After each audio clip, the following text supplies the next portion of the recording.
pero sí queremos hacer una reforma urbana completa y llevarlos, una reforma de vivienda, y llevar los servicios que tiene el Estado para ellos. Veo a París interviniéndose de manera fuerte en sus problemas de vivienda, de convivencia social. Veo las 4 comunas que escogimos, que son esas: París, la 1, la 6, la 11 y la 12, en sus procesos de transformación. Veo el intercambio de la madera completo.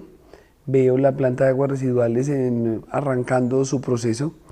Veo la gente muy feliz. Una marca posicionada en la mente, en el corazón de la gente, que dice que todos somos Ciudad Bello. Veo empresas, muchas empresas de bellanitas en asocio con nosotros, porque este es el modelo que estamos proponiendo.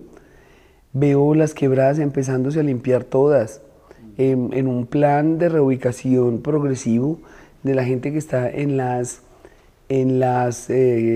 riberas de nuestras quebradas.